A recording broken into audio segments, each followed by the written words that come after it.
జోహార్ భగత్ సింగ్ గారు, జోహార్ భగత్ సింగ్ గారు. మన పోరాట కమిటీ నాయకులు ఏ పిలుపునిచ్చిన దాని మేరకు కాంట్రాక్ట్ కార్మికులు అవనియండి, పర్మనెంట్ ఎంప్లాయీస్ అవనియండి, అందరూ చేసి ఈ రోజు వరకు స్టీల్ ప్లాంట్ ప్రైవేటైజేషన్ ఆగిందంటే కారణం మన పోరాట కమిటీ నాయకులు ఈ రోజు ఈ గంటను ఇంత నిర్వహణగా నడిపించారనేసి పేరు పేరున వారికి ధన్యవాదాలు తెలియజేసుకుంటున్నాం. కాకపోతే కార్మికులారా, ఈ రోజు కాంట్రాక్ట్ కార్మికులు ఒక్కొక్కరిని కూడా పేరు పేరున తొలగించేస్తున్నారు. మన పర్మనెంట్ ఎంప్లాయీస్ నాయకులు సహకారంతో ఈ రోజు మనం చేసిన పాదయాత్ర చాలా వరకు మేనేజ్మెంట్ కి వెళ్ళి ఉంటది. ఎట్టి పరిస్థితుల్లోనూ మనం హెచ్ఎంఎస్ పాయింట్ మీటింగ్ కూడా అయింది. ఆ రోజు పెద్దలు రాజశేఖర్ గారు, అయోధ్య గారు అందరూ కూడా చెప్పారు, అఖిలపక్ష కార్మిక సంఘాలు ఏ పిలుపునిచ్చినా ప్రతి కార్మికుడు కూడా తలలు రావాలి. ఎందుకంటే మనలోనైతే విభేదాలు లేవు. అది ఈ రోజు వరకు స్టీల్ ప్లాంట్ ని ఇక్కడ వరకు నడిపించారంటే మహానుభావులు. ఈ రోజు ఎంతో మంది ఈ రోజు మనం చేయలేకపోతున్నాం. నిజంగా చెప్పాలనుకో సెకండ్ క్యాడర్ నిలబెట్టలేపారు ప్లాంట్ ని. మన పాత నాయకులే ఈ రోజు మేనేజ్మెంట్ తోటో ఎవరితోటో ఒప్పించి మనకు అన్ని విధాలా సాగుతుంది. ఈ రోజు కంపెనీలో ఈ రోజు మన అందరినీ కలిసి ఈ పోరాటంలో భాగం అయ్యాం కాబట్టి మేనేజ్మెంట్ అవనండి, కేంద్ర ప్రభుత్వం అవనండి వెనక తగ్గింది. కాబట్టి ఈరోజు మహిళలు కూడా పాపం ఎండతోటి పోది నిండి తిండి లేకుండా వచ్చారంటే మన ఉసురైతే ఊరుకునే పోదు. ఎవరైతే మనకు అన్యాయం చేయదలుచుకుంటారో వాళ్ళందరికీ కూడా మన ఉసిరైతే తప్పనిసరి మన భార్య పిల్లల ఉసురు కంపల్సరీ తగులుతుంది. కాబట్టి అందరూ కూడా సమన్వయం పాటించండి. ఈ రోజు మనకి సంఘీభావం తెలపడానికి కాంగ్రెస్ నాయకులు వచ్చారు. మరి రాష్ట్ర సిపిఎం నాయకులు లోకనాథన్ గారు మాట్లాడవలసిందిగా కోరుతున్నాం. అందరికీ నమస్కారం. ఈరోజు భగత్ సింగ్ ని స్మరించుకుంటూ ఈ పోరాటం మరింత ఉత్తేజంగా జరగాలని సిపిఎం పార్టీ కోరుకుంటా ఉంది. భగత్ సింగ్ కి ఉరి తీసిన ముందు రోజే బ్రిటిష్ అధికారి ఇళ్ళని కలుస్తున్నప్పుడు ఆయన పుస్తకం చదువుకుంటూ చాలా ఆనందంగా ఉన్నాడు. ఆయనకు ఆశ్చర్యం కలిగించింది, భగత్ సింగ్ నువ్వు రేపు ఉరి తీయబోతా ఉన్నారు, మరి అంతటి మనిషివి ఎందుకు పుస్తకం చదువుతున్నావు అంటే ఆయన ఒకటే చెప్పాడు, నాకు రేపు నువ్వు ఉరి తీయొచ్చు, భారతదేశానికి ఖచ్చితంగా స్వతంత్రం వస్తుందనే నమ్మకంతో నేను చదువుతా ఉన్నానని. ఈరోజు మీ పోరాటం దేశం మొత్తం మీద చూస్తూ ఉంది. 1500 రోజుల నుండి పెద్ద ఎత్తున ఉద్యమం జరుగుతూ ఉంది. ఈ పోరాటంలో మోడీ గెలుస్తాడా లేదు కార్మిక వర్గం గెలుస్తుందనే చూస్తా ఉన్నారు. ఖచ్చితంగా కార్మిక వర్గం గెలుస్తుందనేది మనం చూడాలి. ఈరోజు రాజీ పడతా ఉన్నారు. మనకేం చెప్పారు, ప్యాకేజ్ ఇచ్చి రంగులేసి అమ్మేద్దాం అనే దగ్గర చూస్తా ఉన్నారు. అంతకుముందు ఎన్నికలప్పుడు మనం చాలా పార్టీలకి దండాలు పెట్టుకున్నాం. ఆ సందర్భంగానే అధికారంలో ఉండే గత పార్టీ కానీ ఇప్పుడు ఉన్న అధికార పార్టీ కానీ ఏమని చెప్పారు, స్టీల్ ప్లాంట్ ని పూర్వవైభవం తీసుకొస్తామని. 8 నెలలు 9 నెలలు చూస్తా ఉన్నాం. ఇప్పుడు కూడా మీ మెదడులో ఆలోచన చేయాల్సిందంటే ఎన్నికలు అయిపోయాయి, ఎవరు ఎమ్మెల్యేలు అవ్వాలో ఎవరు ఎంపీలు అవ్వాలో అయిపోయారు. ఇప్పుడు మనం ఆలోచించాల్సింది చేయాల్సింది స్టీల్ ప్లాంట్ కోసం ఎవరు పోరాటం చేస్తారో వాళ్ళ కోసం మనం ఉండాలనే చూడాలి. ఎందుకు చర్చించరు? వాస్తవంగా ఎక్కడున్న కూటమి ప్రభుత్వం కల్లెర్ర చేస్తే మోడీ గారు భయపడే స్థితి ఈరోజు రాజకీయాల్లో ఉంది. చంద్రబాబు నాయుడు గారు కూటమి వల్లే కేంద్ర ప్రభుత్వం నడుస్తా ఉంది.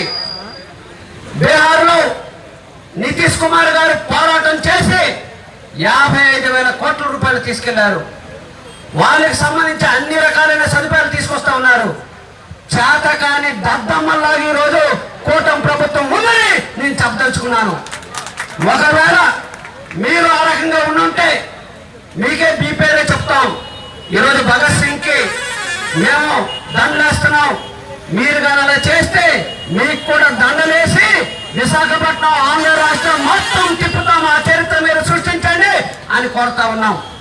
అదే కాదు, మనం అడుగుతున్నది అంటే ఎమ్మెల్యేల ఆస్తులు ఎంపీల ఆస్తులు అడగట్లేదు. ఈరోజు ప్రభుత్వ రంగ సంస్థ ఆ సంస్థకి చాలా కీలకమైనది. ఎవరైతే కార్మికులు ఉన్నారో కార్మికులు వాళ్ళు ఏం చేస్తున్నారు? మొన్నటి వరకు చైర్మన్గా ఉండే కన్వీనర్గా ఉండే అయోధ్య రామ్ గారికి షోకాజ్ నోటీస్ ఇచ్చారు, టెస్ట్ చేస్తున్నారు. ఇప్పుడు స్టీల్ ప్లాంట్ కాంట్రాక్ట్ కార్మికులకి టెస్ట్ చేస్తా ఉన్నారు. ఎవరిని టెస్ట్ చేసి వాళ్ళు టచ్ చేస్తే మీ సంగతి తెలుస్తామని మాత్రం స్పష్టంగా చెప్పదలుచుకున్నాం. ఎవరి కోసం స్టీల్ ప్లాంట్ పెట్టుకున్నారు? ఈ ప్రాంత అభివృద్ధి కోసం. ఎవరైతే నిర్వాసితులు ఉన్నారో, ఎవరైతే అసంఘటిత రంగ కార్మికులు ఉన్నారో వాళ్ళందరూ స్టీల్ ప్లాంట్ మీద ఆధారపడి ఉన్నారు. ఒకసారి స్టీల్ ప్లాంట్ కాంట్రాక్ట్ కార్మికులు లేరు అనుకుంటే స్టీల్ ప్లాంట్ నడిపేదానికి అవకాశం ఉందా? లేదు. అట్లాంటి స్టీల్ ప్లాంట్ కాంట్రాక్ట్ కార్మికులకి ఉపాధి వాళ్ళకి ఇస్తుంది ఎంత? ఈరోజు మిగతా వాళ్ళకి అందరికి అధికారులకి లక్షల రూపాయలు ఇస్తున్నారు. మనకి ఇచ్చేది ఎంత? 15,000 రూపాయలు, 20,000 రూపాయలు, 25,000 రూపాయలు. వీళ్ళు ఏం చేస్తున్నారు? లెక్కలు కడతా ఉన్నారు.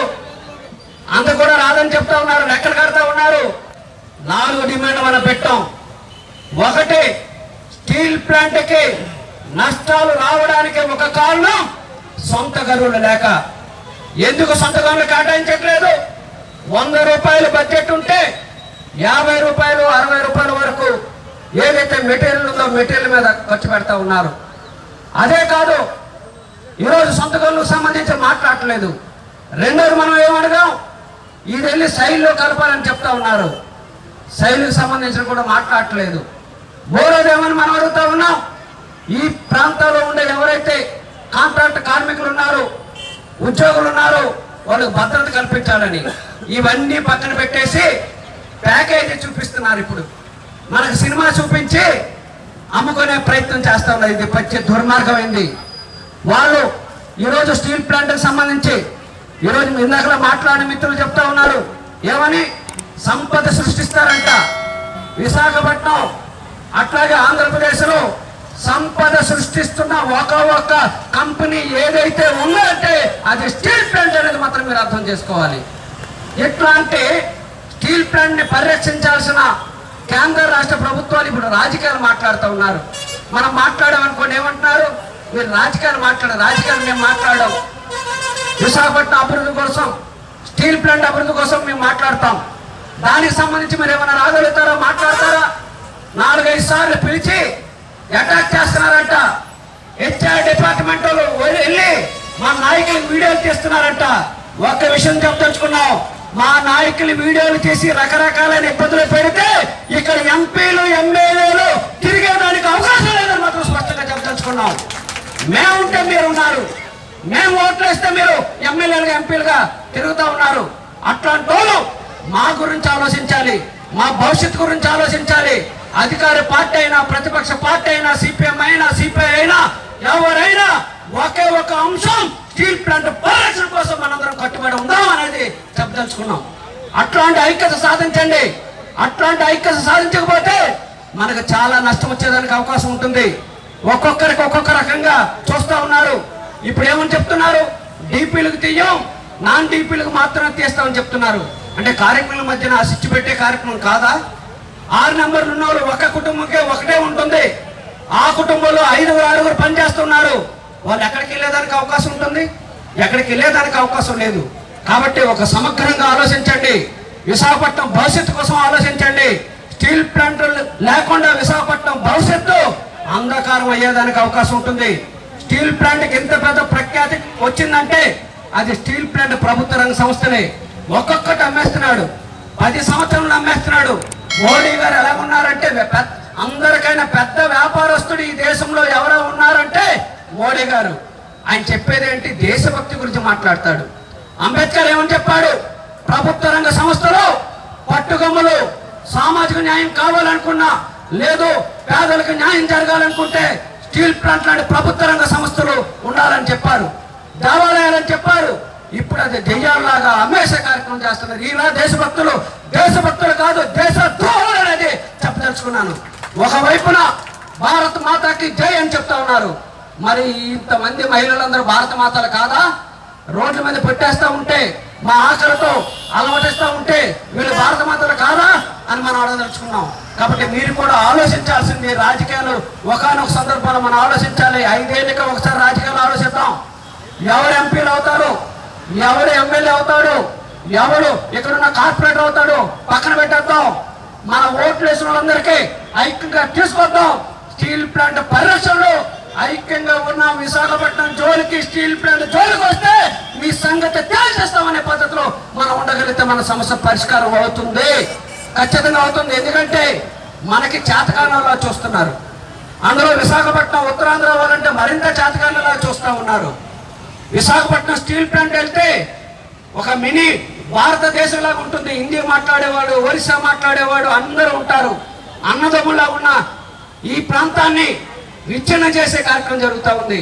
కాబట్టి మన ప్రధానమైన డిమాండ్లు ఏవైతే ఉన్నాయో ఆ డిమాండ్ల మీద మీరు ఖచ్చితంగా ఉండండి. దానికి సంబంధించిన దానిలో సిపిఎం పార్టీ సంపూర్ణమైన మద్దతు ఇస్తుంది, ప్రజలందరినీ కలిగిస్తుందని మాత్రం ఈ సందర్భంగా తెలియజేస్తున్నాం.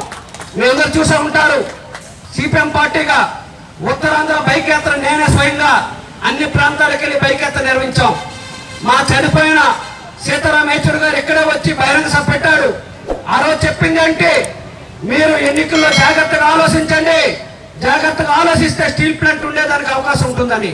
అదే కాదు, మొన్న బివి రాహుల్ గారు కూడా ఇక్కడికి వచ్చి చెప్పారు, ప్యాకేజీలో ఏదో అయిపోయిందని దేశం మొత్తం అది అనుకుంటా ఉన్నారు, రాష్ట్రం మొత్తం అది అనుకుంటా ఉన్నారు. ప్యాకేజీ వల్ల వచ్చింది ఎవరికంటే ఈ పాకెట్ లో పెట్టి ఈ పాకెట్ లో కట్ చేసే ప్రయత్నం చేస్తా ఉన్నారు. ఇంత దుర్మార్గం ఎవరైనా ఆలోచిస్తారా?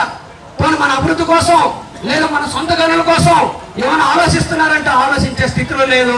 అందుగురించే మనం ఈరోజు చాలా మంది అనుకోవచ్చు, పోలీసులు అనుకోవచ్చు, ఏముందిరా 2000 మంది 3000 మంది వచ్చారని. మేము చెప్పదలుచుకున్నాం, మాది స్టీల్ ప్లాంట్ కుటుంబం, 1,00,000 కుటుంబాలు రోడ్ల మీదకి వస్తే ఈ ప్రభుత్వాలు అటు ఇటు తేల్చేసే వ్యవహారం వస్తుంది. కాబట్టి మేము అంతా ఐక్యంగా అవుతాం. ఆ రకంగా ఐక్యం అవ్వండి. ఈ పోరాటం రెండే రకాలు, తల దించుకొని వెళ్ళే పోరాటమా, తల ఎత్తుకొని వెళ్ళే పోరాటం అని. స్టీల్ ప్లాంట్ పోరాటం తల ఎత్తుకునే పోరాటం తప్ప తల దించుకునే పోరాటం కాదు. 32 మంది త్యాగం చేసిన పోరాటం.